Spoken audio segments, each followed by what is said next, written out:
जैसे मेरी सर्जरी होने के बाद में मेरी दृष्टि कम होने लग गई, मेरा देखने का बंद होने लग गया, मेरा खाना पीना सब छूट गया।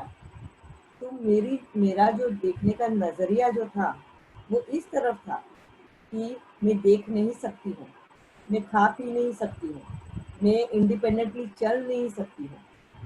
तो मैंने जो खो दिया है वो मेरा ध्यान उसकी तरफ होता था, और इसकी वजह से मैं जो मेरे पास था उसका सुख का अनुभव नहीं कर रही थी। देखो, सुख में भी दुख ढूंढना और दुख में भी सुख ढूंढना, ये बाबा सिखाता है। ठीक है, मैं ये नहीं देख रही थी कि इस शरीर में मैं अभी तक अपने सेवा कर सकती हूँ, अभी तक इस शरीर में हूँ। कहीं ना कहीं आज मैं बेटे के लिए, अपने युगल के लिए आज भी सपोर्ट बनी हुई हूँ। अगर मैंने शरीर उस वक्त छोड़ दिया होता तो मुझे नहीं पता है उनके क्या कैसे होता। हमको ऐसा लगता है कि हमारे बगैर वो शायद नहीं रह पाते ना। हमारा जीवन चलना है, हर एक छोटा एक घंटे का बच्चा भी अपने माँ के बगैर जी लेता है, मगर उसका जीवन कठिनाइयों से होता है। अगर माँ नहीं है, जी तो जाता है मगर कठिनाइयों से भरा पड़ा है। तो वही कठिनाइयाँ मुझे मेरे बेटे और मेरे युगल के जीवन में दिख रही थी। अगर मेरा अस्तित्व नहीं होता, वो जी लेते, वो सीख लेते, वक्त उनको सब कुछ सिखा देता। वो बहुत डिफिकल्ट रहती लाइफ।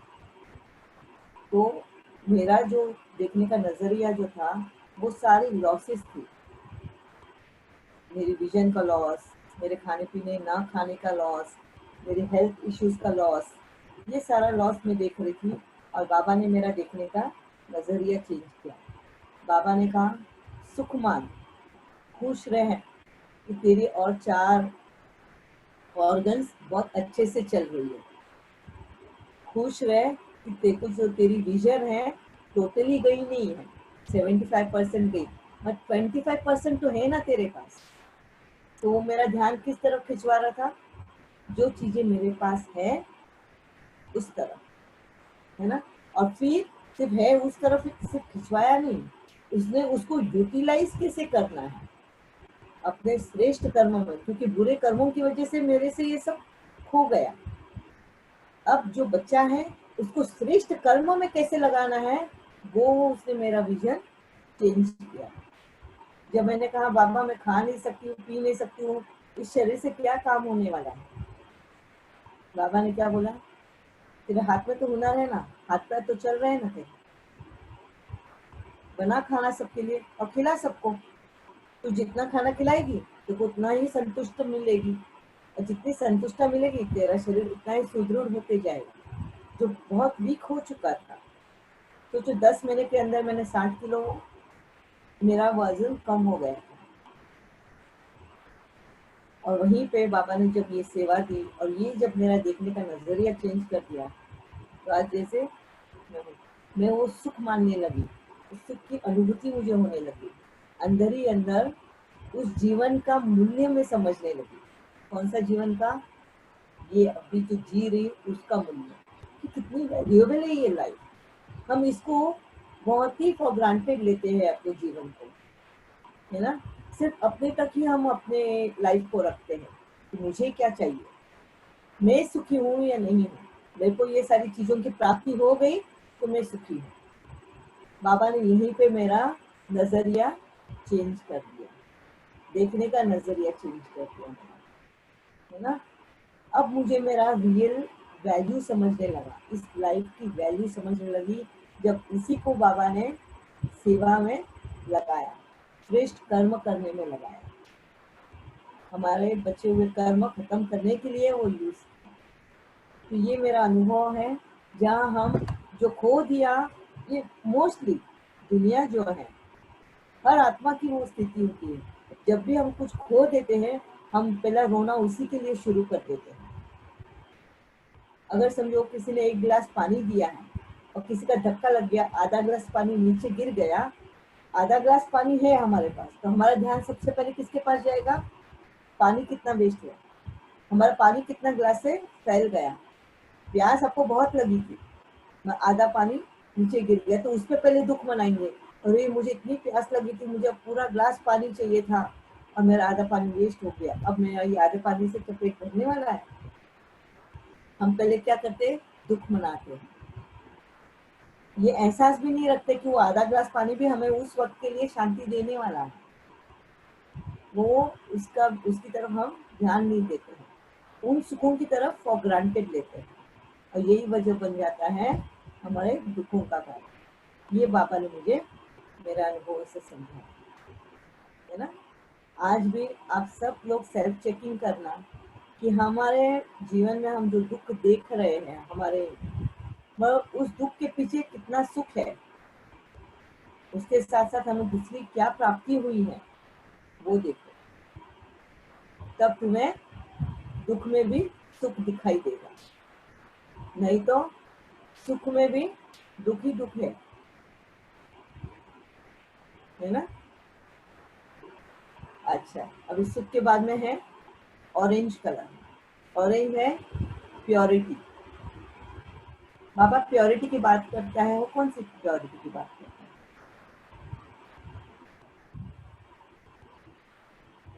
जैसे हम अंदर वैसे हम बाहर, और जैसे हम बाहर वैसे हम अंदर। बाबा बोलता है डबल फेस नहीं रखना है। क्या नहीं रखना है? Double face. बहुत बार मुरली में भी हमें याद दिलाता है ना, तुम्हारी मनसा वाचा कर्मणा सब समान होनी चाहिए। कितने बार टोका लगाता है बाबा, कितने बार पॉइंट आउट करता है इस चीज को। मनसा वाचा कर्मणा सब समान होना चाहिए। आमतौर पे हम जब ज्ञान में आ जाते हैं, उसके बाद में मुरली द्वारा हमें ये तो समझ में आता है कि हमारी वाचा बहुत मीठी मधुर होनी चाहिए, स्वीट होना चाहिए, है ना। मगर क्या उतना इनफ है?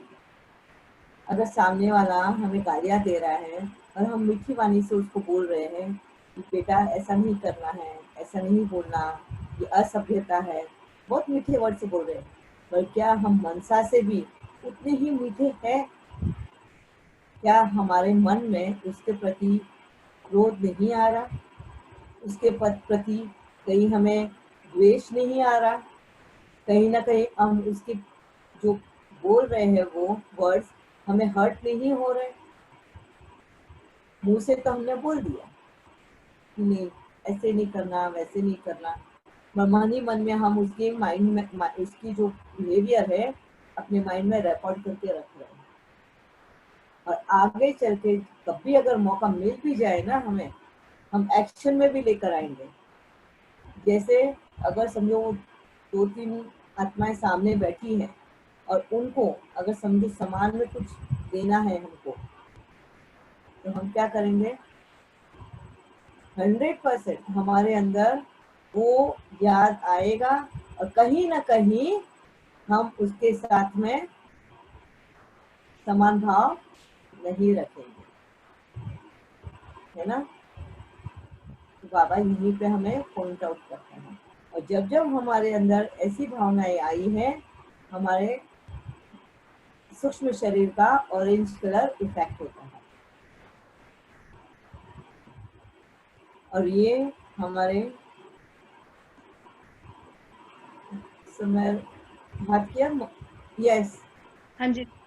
हाँ जी बरोबर। यही मेरा एक एक क्वेश्चन ना इसी को लेके था कि जब हम सहनशीलता को बढ़ा लेते हैं तो उसमें भी हम सुनते जाते हैं दूसरों जो भी बोलता है, बट वो फिर सडनली साइकोलॉजी भी कहती है वो जब भर जाता है ना घड़ा एकदम से, तो वो इतनी जोर से फटता है कि फिर वो मतलब बोल देते हैं दूसरों को ना, मतलब ऐसा। तो इसका मतलब ये है कि आपकी सहनशीलता, आप सुन तो रहे हो पर उसको कहीं ना कहीं सबकॉन्शियस माइंड में, वही बताया ना कि हम पकड़ के रख रहे हैं इन सबको। ये ये सप्रेसिंग है, सप्रेसिंग बोलते हैं ना इसे। हाँ। हाँ जी। हम सप्रेस कर रहे हैं उन फीलिंग्स को, लेट गो नहीं कर रहे, उसको आया गया नहीं कर रहे हैं, तो वो उसके संस्कार बता रहा है। जैसे फॉर एग्जाम्पल गुलाब है और गुलाब की टहनी पे कांटे लगे हुए हैं। अगर आप गुलाब तोड़ने जा रहे हो, सबसे पहले आपको कांटा चुभा, तो आपने कितने सहज रीति से उस गुलाब को एक्सेप्ट कर लिया, उसे कांटा चुभाया फिर भी, है ना। हम कभी याद रखेंगे कि उस गुलाब ने कांटा चुभाया हमको? नहीं, उसको लेट गो कर देंगे। क्यों? क्योंकि वो हमारे जीवन पे असर नहीं कर रहा।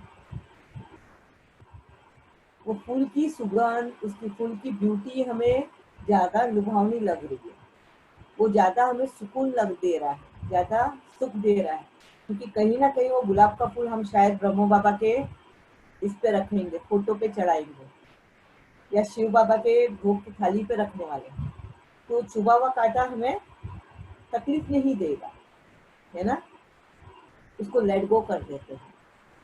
सेम ऐसा ही सामने वाली आत्माओं का अगर यही बिहेवियर हम कांटे की तरह लेट गो कर दे, क्योंकि वो आत्मा बुरी नहीं है,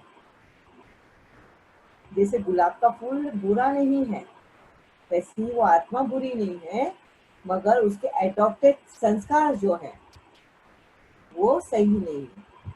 तो उसको हमको अर्जन नहीं करना है, उसके संस्कारों का, उसकी चीजों को हमको पकड़ के नहीं रखना है, ऐसे ही लेट गो करना है।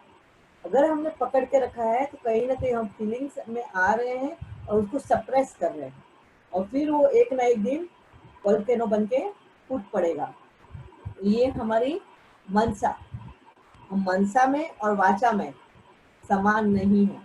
यहीं पे बाबा हमारा पॉइंट आउट करता है। क्या पॉइंट आउट करता है? मनसा वाचा समान करो। सहन शक्ति तो बढ़ा दी, मुंह से तुमने कुछ बोला नहीं, है ना, उसको बोला हुआ सहन तो कर लिया, मगर संकल्पों से तुमने सहन शक्ति नहीं बढ़ाई, उसको लेट गो नहीं किया। ठीक है। और अगर हमने उन बातों को सप्रेस किया तो 100% या हमने मनसा से कर्म बनाए हैं तो वो हम ही को इफेक्ट करने वाले हैं। उसे तो उसके संस्कार बता के वो तो चले गया, मगर उसके दिए हुए चीजों को हमने अपने मन में पकड़ के अपना बीपी बढ़ा लिया, अपनी नेगेटिविटी बढ़ा दी, और कहीं ना कहीं उस वोल्केनो में और अग्नि का काम कर दिया। बोलते हैं दूध डाला में, दूध यानी घी का काम किया। तो इसी तरीके से हम लोगों के बहुत सारी चीजें जमा कर लेते हैं, और वक्त आने पे फिर सिर्फ वो बोलते हैं ना फुला हुआ बलून होता है, उसको सिर्फ पॉइंट करने की, सुई मारने की जरूरत होती है, पिन मारने की जरूरत है, बस वो बस्ट हो जाता है।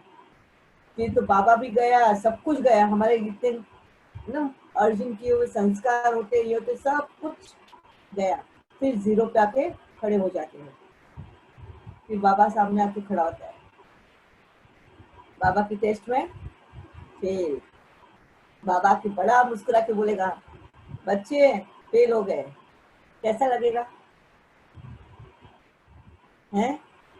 एग्जाम जब आई उसी में फेल हो गए, तो तुमने क्या प्रैक्टिस की?